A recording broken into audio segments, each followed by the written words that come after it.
দেশের ছাত্র আন্দোলন এবার কি নতুন এক মোড়ে পৌঁছে গেল? যন্তর মন্তরে গভীর রাতের উত্তেজনা নেপথ্যে আসলে কি ঘটেছিল? কেন পুলিশের সঙ্গে আন্দোলনকারীদের সংঘর্ষের অভিযোগ উঠল? আর কেন একই ঘটনাকে ঘিরে একেবারে ভিন্ন ভিন্ন দাবি সামনে আসছে? মুম্বাইয়ে আন্দোলন ঘিরে পুলিশি তৎপরতা নিয়ে কেন তৈরি হয়েছে নতুন বিতর্ক? আর ঠিক সেই সময়েই কেন মুম্বাইয়ের কয়েকজন ছাত্র অভিযোগ করছে যে পুলিশ নাকি তাদের বাড়িতে গিয়ে পরিবারের সঙ্গে কথা বলছে, এমনকি হোয়াটসঅ্যাপে লাইভ লোকেশন শেয়ার করার অনুরোধ বা নির্দেশও দেওয়া হচ্ছে যাতে তারা আন্দোলনে যোগ দিতে না পারে? এই অভিযোগের পিছনে আসলে কি সত্যি লুকিয়ে আছে? এটি কি শুধু নিরাপত্তাজনিত পুলিশি পদক্ষেপ, নাকি ছাত্রদের একাংশের দাবি অনুযায়ী আন্দোলন নিয়ন্ত্রণের কৌশল? এরই মাঝেই কেন আলোচনায় উঠে এলেন বলিউড অভিনেতা সলমান খান?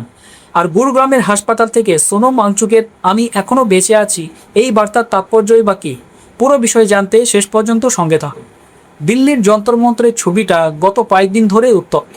নিট পরীক্ষার প্রশ্নপত্র ফাঁস এবং সিজেপি বা কর্পোরেট জনতা পার্টির নেতৃত্বে দেশ জুড়ে বেকারত্ব ও শিক্ষা ব্যবস্থার যে ত্রুটির অভিযোগ উঠেছে, তার বিরুদ্ধে যে ছাত্র আন্দোলন শুরু হয়েছে তা এখন বড় আকার ধারণ করেছে। গতকাল গভীর রাতের পরিস্থিতি ছিল অত্যন্ত উদ্বেগজনক। প্রত্যক্ষদর্শীদের মতে এবং বিভিন্ন সংবাদ মাধ্যমের রিপোর্টে জানা গেছে, যন্তর মন্তরের ভিতর থেকে বাইরে পর্যন্ত তিল ধারণের জায়গা ছিল না।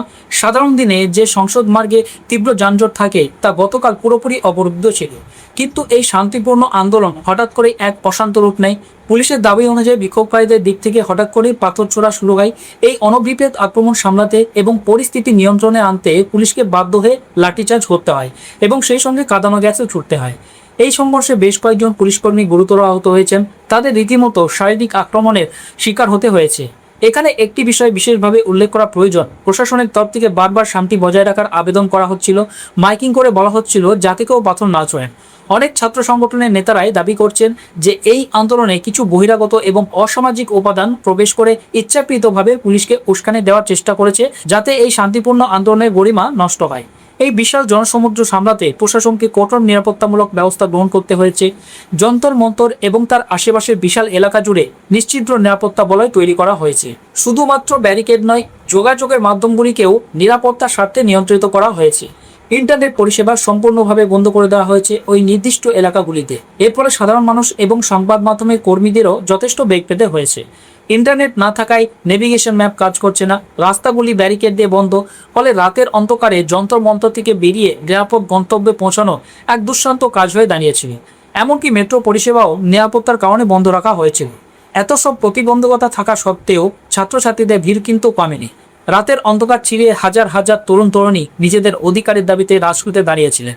প্রশাসনের সামনে এখন সবচেয়ে বড় চ্যালেঞ্জ হলো একদিকে যেমন আইন শৃঙ্খলা পরিস্থিতি স্বাভাবিক রাখা, অন্যদিকে এই বিপুল সংখ্যক ছাত্রদের ক্ষোভকে একটি গণতান্ত্রিক ও শান্তিপূর্ণ সমাধানের দিকে এগিয়ে নিয়ে যাওয়া। দিল্লির পরিস্থিতি যখন এরকম, তখন দেশের অর্থনৈতিক রাজধানী মুম্বাইয়ের চিত্রটা একটু অন্যরকম। সেখানে রাস্তায় লাঠিচার্জ বা কাঁদানে গ্যাস নেই, বরং প্রশাসন এক সম্পূর্ণ ভিন্ন কৌশল অবলম্বন করেছে। মুম্বাই পুলিশ আগে থেকেই তৎপর হয়ে উঠেছে যাতে দিল্লির মতো পরিস্থিতি সেখানে তৈরি না হয়। গত সোম এবং মঙ্গলবারের বিক্ষোভের পর প্রশাসন বেশ কিছু কড়া পদক্ষেপ নিয়েছে। যে সমস্ত পড়ুয়া এই নিট পেপার লিক এবং সিজেপির বিক্ষোভে অংশ নিয়েছিলেন বা যাদের বিরুদ্ধে আগে থেকেই এফআইআর দায়ের করা হয়েছে, তাদের উপর বিশেষ নজরদারি চালানো হচ্ছে। দ্য ইন্ডিয়ান এক্সপ্রেসের রিপোর্ট অনুযায়ী পড়ুয়াদের ফোন করে বাড়ি থেকে বেরোতে নিষেধ করা হচ্ছে। সবচেয়ে আশ্চর্যের বিষয় হলো, অনেকে হোয়াটসঅ্যাপে নিজেদের লাইভ লোকেশন শেয়ার করে তা অন রাখতে বলা হচ্ছে, যাতে পুলিশ নিশ্চিত হতে পারে যে তারা বাড়িতেই আছে।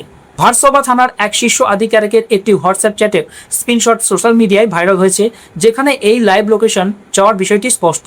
যদিও এই আধিকারিক এই বিষয়ে প্রকাশ্যে কোনো মন্তব্য করতে রাজি হননি, তবে থানার এক অন্য আধিকারিক জানিয়েছেন যে ছাত্রীর লাইভ লোকেশন চাওয়া হয়েছে ওই ছাত্রীর বিরুদ্ধে এফআইআর দায়ের করা হয়েছে, কিন্তু তাকে আটক করা হয়নি।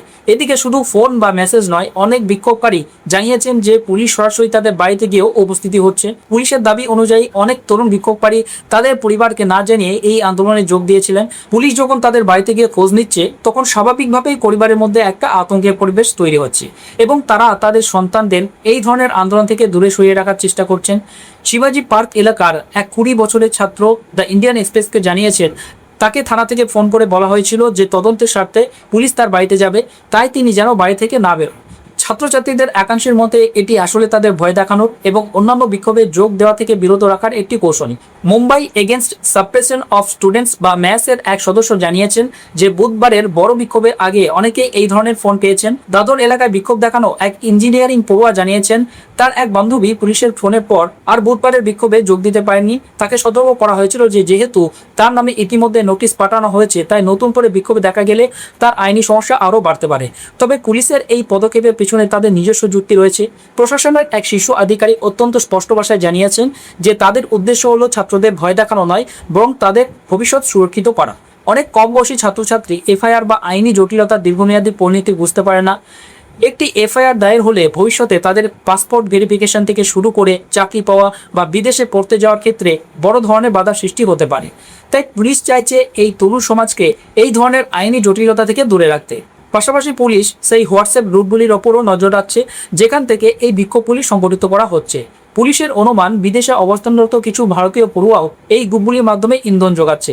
তাই সামগ্রিকভাবে মুম্বাই পুলিশের এই পদক্ষেপকে একটি প্রিভেন্টিভ মেজার বা সতর্কতামূলক ব্যবস্থা হিসাবে দেখছে প্রশাসন, যাতে শহরের শান্তি বিঘ্নিত না হয় এবং ছাত্রদের ভবিষ্যৎও সুরক্ষিত থাকে। এই সমগ্র ছাত্র আন্দোলনের একটি অত্যন্ত তাৎপর্যপূর্ণ দিক হল বলিউড তারকাদের সমর্থন।